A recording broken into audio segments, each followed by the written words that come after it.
So this interview is very, very telling as a Naruto fan. It's actually somewhat critical, so if you are a hardcore die-hard fan like me, it's gonna sting just a little bit. Now, another YouTuber, Sawyer7Mage, actually brought this to the surface. I'm simply gonna be giving you guys my thoughts on this information, this Kobayashi Kishimoto interview. Because some of this stuff, man, it tells us exactly why, for instance, characters like Kakashi never reach their true potential. Just because he was given Obito's powers temporarily after his death in another dimension, and just because he served as Hokage for a short period of time because he was the only one really fit at the time, doesn't mean the character was written correctly. And I say that because if he had used his abilities like they were supposed to be used, with the caps and the power levels that he was supposed to hit by himself as an honest fighter, versus sliding him some abilities or sliding him a status that he really didn't want or really doesn't deserve, I think he would have been a much higher quality character, a much more lovable character, because he would have been put in a box where he belonged. Now, Kakashi's just all over the place as a character, right? We don't even know what Kakashi could be used for or what kind of powers he has. And the issues that I have now with Kakashi based off of this interview, you can extend onto other characters, and that's what we're going to be talking about today. So this is going to be a more critical video of the series. Again, one of my favorite series of all time. And not like the series is bad now, it's not. But there are some things we got to take note and admit honestly as fans, like, yo, the situation didn't go exactly according to plan, and in some ways, the story benefited from it not going according to plan, but in other ways, it was a problem. So for starters, the Shadow Clone Jutsu. I actually wanted to ask you about that afterwards. Oh, sorry, laughs. But I'll ask you now. We get the impression that you kind of dug your own grave with that one, Kage Bunshin, right? Drawing Naruto with so many Bunshin from the start. Kishimoto says, yeah, I think so. Kobayashi then says, because you went and did right from chapter 1. Kishimoto says, yeah. So you had to balance his power from the start. Kishimoto says, that's right. Naruto, quickly got stronger, didn't he? When he improved, his number of Bunshin increased too. I just thought, I've really done it now. So what they're referring to is not just the regular Kage Bunshin, right? Even though that concept, again, was sort of ignored as the story went on. And if you notice, it was only particular characters that really used it, right?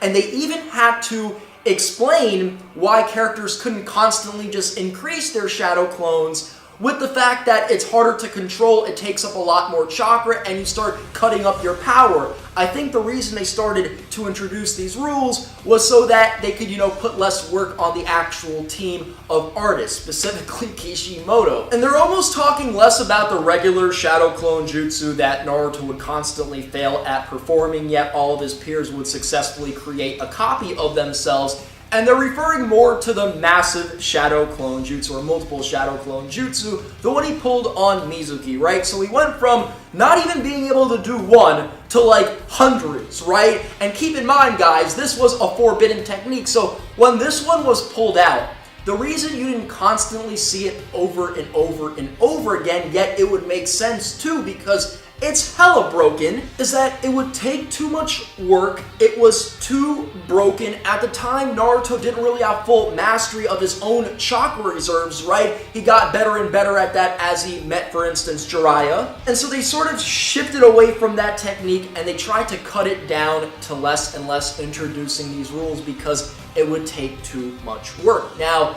here's the thing, guys. That doesn't really take too much away from the Naruto story. But if you think about it, it would be more consistent if this technique, the massive or multiple Shadow Clone Jutsu, was introduced later on towards the end of the story, so that, it would explain, his progression upwards versus, like, he can do all of these, but we don't really see this technique as often, and we only see him creating one or two, when it would be really beneficial to create so many. If you can use it, wouldn't you? So already there you can see these little contradictions, but Kishimoto is such a legendary author that his story was so enticing that we wouldn't think about it like that. We were just so in tune with the Naruto world that anything that he dished out, we ate it up like nothing. I've always wondered where you began to come up with the concept of Naruto as a story and thought that that's what you'd write about. Apparently he started out wanting to write a story about an old guy who owns a ramen shop and a young boy comes by or something uninteresting like that. Other things also got mixed in with that, like a story which was supposed to be really spectacular, and it was about straightening up their lives and other emotive plots.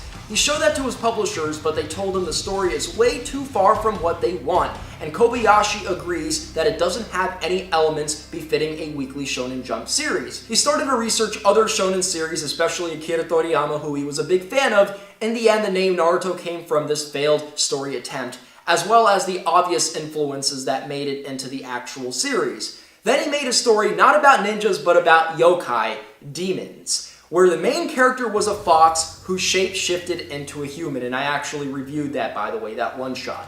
This story changed again, so he made the fox demon into a human and redrew the whole thing and submitted that version. He wanted to do something different to other artists who had written about ninjas, so made Naruto blonde, more like a foreigner than a ninja, right? Because, you know, the original ninjas were Japanese, and there weren't any blonde Japanese people unless they were dyeing their hair. He also decided to make ninjas more about helping, protecting, rather than dying, which obviously is, you know, quite the difference. The original ninjas were used as a tool for killing, right? It wasn't necessarily evil, but it just what it was. It was a system behind it, right? The ninjas you see in the Naruto story is completely changed up and watered down, rather than dying, and also less about staying hidden, right? I mean, when you really think about it, the ninjas in Naruto are more like just warriors, just straight up warriors with some kind of like ninja influences thrown in there, but they throw themselves in the open. Hell, the main character Naruto is one of the least discreet characters you'll find in the actual series. I mean, y'all remember his like appearance at the second part of the Land of Waves fight against Zabuza and Haku. He ruined it for everybody, right? And he's supposed to be the model representation about this ninja story.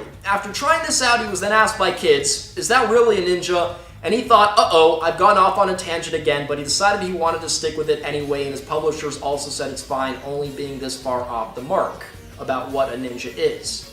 You know what this is? A freaking mess, but it's our mess. This wasn't promised at all. This was dropped, and it just started gaining traction, guys, and that's the best way. It's a bit of luck, a bit of originality thrown in there, and obviously some influences. I don't think that if Dragon Ball Z didn't exist, right, with the Super Saiyan transformation, the blonde hair, and of course the artistic style that a lot of other series were using, maybe Kishimoto wouldn't feel as comfortable doing this. But he's writing a story about ninjas, and this is anything but. So that just goes to show you that sometimes experimenting with something and putting your heart into something is the best way to go. Conformity could be your biggest downfall. Now, on the other hand, conformity could be your safest bet. It just all depends, and that's where the luck factor and the timing factor comes in.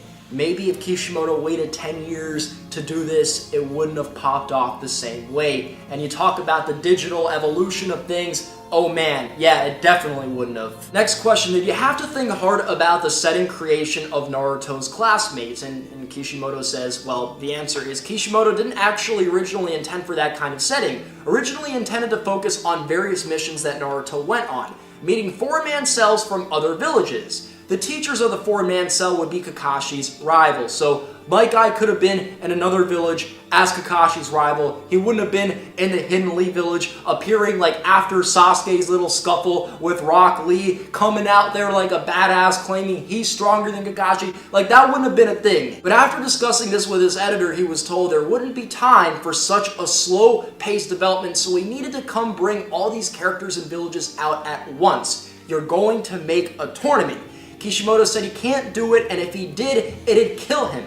Not literally, but maybe literally. Like, these mangaka, man, they sacrificed their lives for this work, right? But he was told to do it even if it kills him. This is how the Chunin exams arc came about. That was what he was forced to do, but even now he wishes he could do his original idea about focusing on mission. So this answers the big, giant question everybody has regarding the story. Why did things change so suddenly? Why was everything focused on Naruto and Sasuke? Why was everything focused on very specific Kekkei Genkai? You guys know which ones I'm talking about, right? The simple answer to that is timing. The studios and the people in the background telling Kishimoto he had to do things a certain way that would be safe. Why are they telling him in his ear that he needs to do a tournament arc? Because that's a staple among shonen, right? To quickly get into that tournament arc where you have all these characters being introduced and you hope that one of them hits and it just, brings about all these new fans. That's how a lot of times these things go. But the problem with that is the Naruto world's expansion was sacrificed because it was done too quickly. How many people really got on board the Naruto series because of how mysterious the Hidden Mist Village was and how mysterious Jonin were from other lands and how it was a team effort, Naruto, Sakura, Sasuke together, working together, no one there to help them. They were there alone. They couldn't, they couldn't reach out to anybody. They were there trying to protect Tazuna half the time, right? For instance, Tazuna's grandson was in trouble at the time. Kakashi himself had a former spectacle with Zabuza, and he wasn't really successful. So the reason we didn't get more of these missions, the reason we didn't get 3 or 4 more Land of Waves arcs before, the Chunin exams came about, is because of timing. Is because the people in the background told Kishimoto, like, you gotta get this moving. You gotta do this faster. We don't have the time. And that's really unfortunate because while I love the Naruto story and I'll appreciate every moment of it, just think about what it could have been. I think all the people who say that Hunter x Hunter is better than Naruto, and to some degree I will agree with those people, I think all those people wouldn't exist if Naruto had 3 or 4 more Land of Waves arcs. Because if you think about Hunter x Hunter, that's what that story was. The universe expanded correctly and slowly. Whereas the Naruto universe expanded too freaking quick. Moving on with the Chunin exams portion, so we found it really difficult coming up with so many new characters and their designs in one go with no material to go on. So we asked for some designs from his editor to help, and we know Ikemoto helped him, who saw a really weird looking keychain and made drawings based on that, and that's where Guy and Lee's etc. designs came from.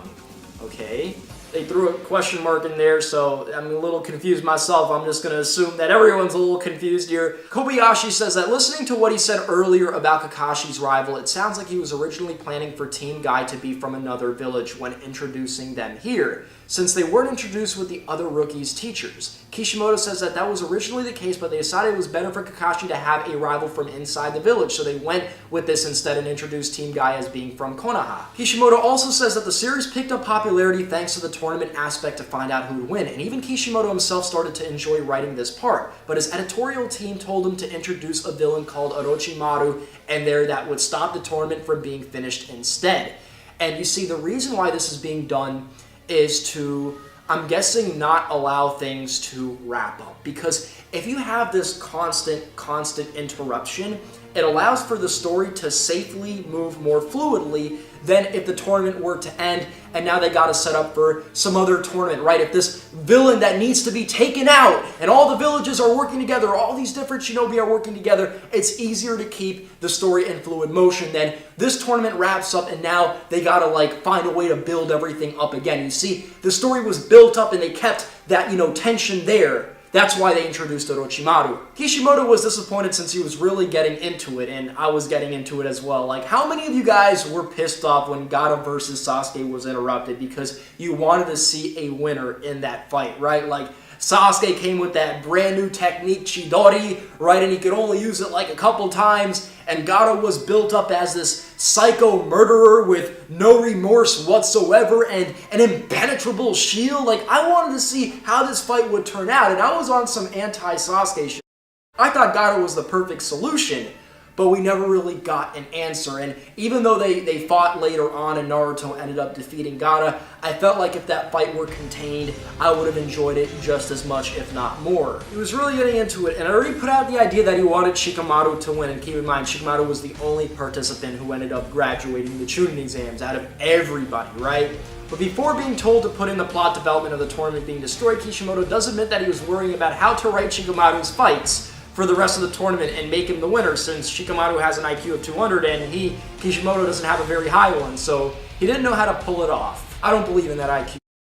Forgive me, man, I don't believe in it. If Kishimoto has a low IQ, that means that IQ system has already failed. Now, jokes aside, in the fight, Shikamaru did end up outsmarting Tamari, but he also forfeited just because he's a lazy scumbag, right? So in a way, I guess Kishimoto wrote that fight correctly, even though it did feel kind of BS that he graduated despite losing. Like, if he graduated, at the very least, make him the winner against Tamani. Now, question number 4, why did you decide to introduce a strong enemy like Zabuza right at the beginning of the series? Answer, Kishimoto says that he wanted to do this right off the bat to show off Kakashi's strength as an example of what an experienced ninja, aka Jonin, can do in the Naruto-verse. This would set some cornerstones down in the manga straight away and make it easier for the audience to put things into perspective. Kobayashi points out that there were many things introduced in this arc that played huge roles right until the end of the series. Kekkei Genkai, Sharingan, etc. But Kishimoto just said he was bluffing with these since the beginning.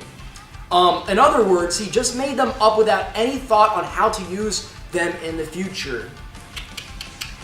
At the time, he was just making these things up for the excitement and suspense, but didn't pick up on what to do with some of these threads long term until later. Basically, he was making it up as he went. Even with Sasuke's backstory at the time of the Wave arc, all that had been thought out was that Sasuke had an elder brother who had done something bad, and that was it. Kishimoto admits that planning was very hazy at this point. However, at the point where Itachi is actually introduced, Kishimoto had decided to secretly make him a good guy. But the reason he did something bad was because of circumstances. Kishimoto also said that although he introduced the Sharingan as being able to copy moves, the premise on what the Sharingan could do changed drastically over the course of the storyline. Now, the reason that's so important is because what was Kakashi known for being?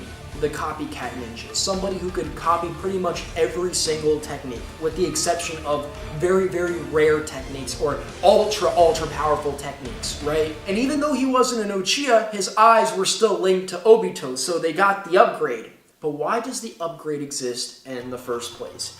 You want me to be honest with you guys and tell you why the Mangekyo Sharingan, why the Eternal Mangekyo Sharingan, why the Rinnegan, why these jutsu exist, these Kekkei Genkai, why do they exist?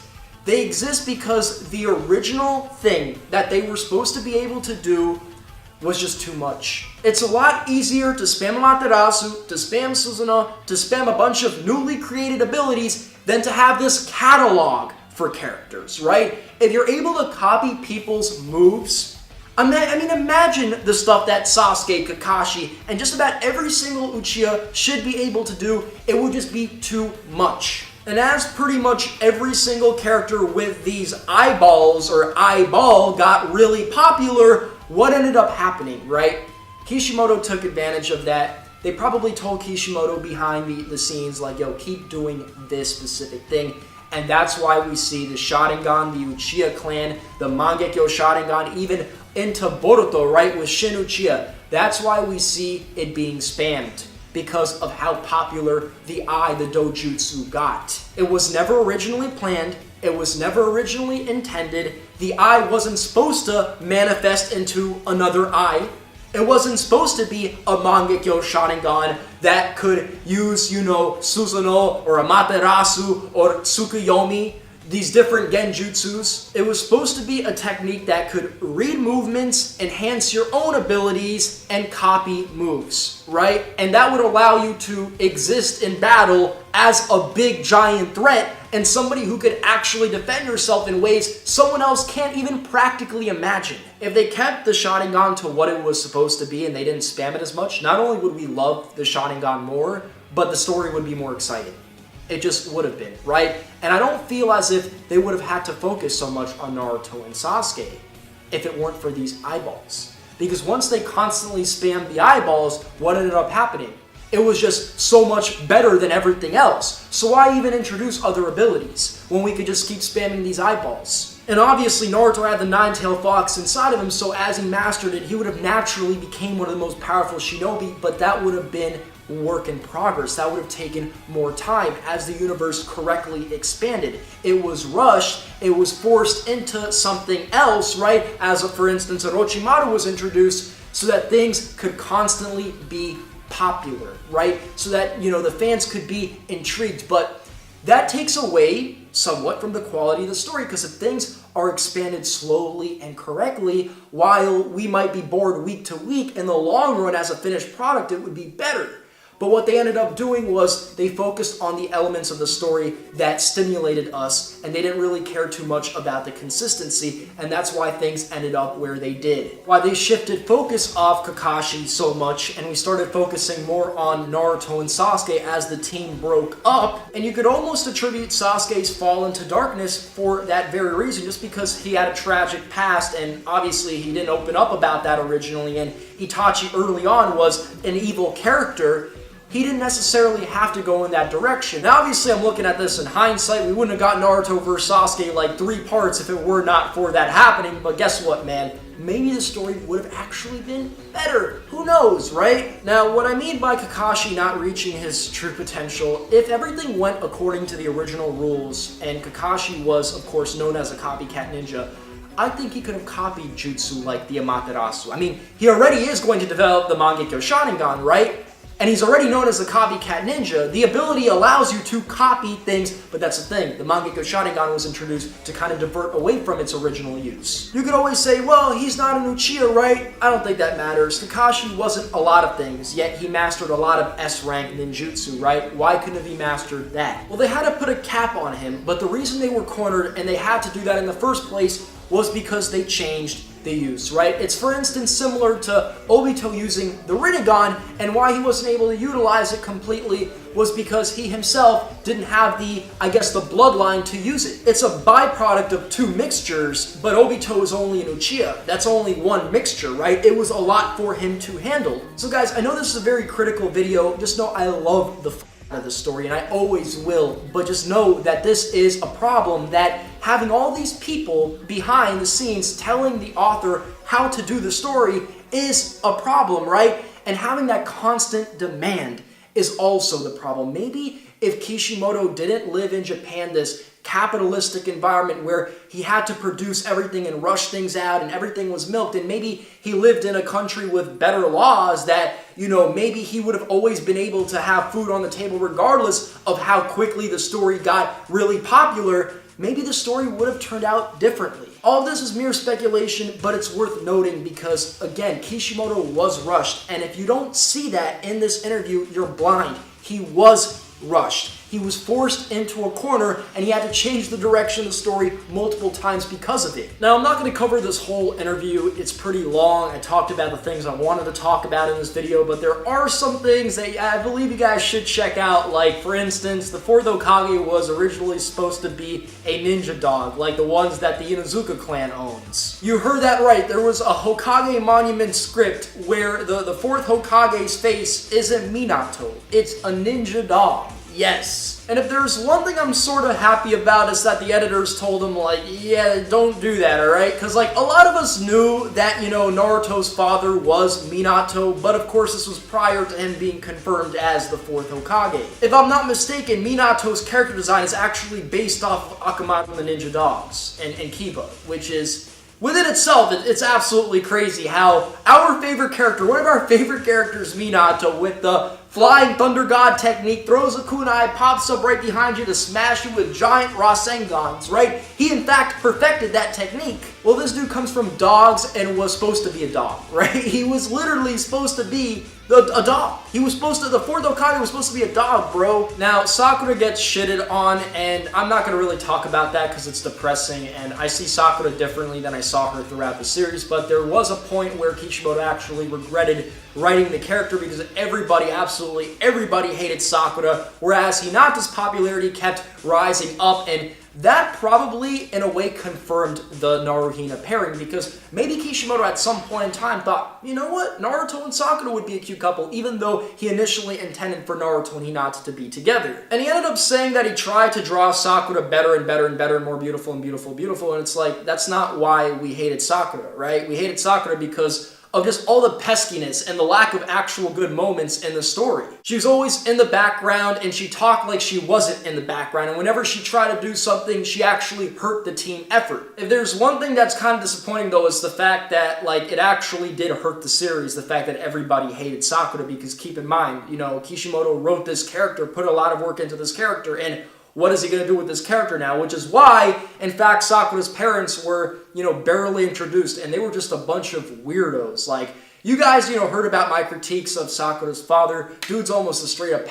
Now, there are some other interesting things, like Kishimoto was worrying that they'd censor Shikamaru smoking the cigarette, but they ended up not doing that. For instance, Naruto and Sasuke's final fight was supposed to end up in them holding hands, not with their arms being completely destroyed. Now, the pain arc is what actually set everything up towards the finale with the war arc. Kishimoto wanted Naruto to experience war himself, the same type of war that Pain experienced, so that he could come up with this final answer. And yes, he came up with a different final answer than Pain, but most likely because he had all that support behind him. And of course, circumstances were a little different. The Rain orphans grew up in sheer poverty, and they saw all these big villages just bombarding theirs, whereas Naruto grew up in a pretty developed village with a lot of love. Maybe not at first, but before he grew into an adult, which is when you really need it. And lastly, I wanted to touch on Jiraiya's death and why he was never brought back using the Edo Tensei, and that's because Kishimoto felt like he could never do Jiraiya's character justice if he revived him, because his death served as this great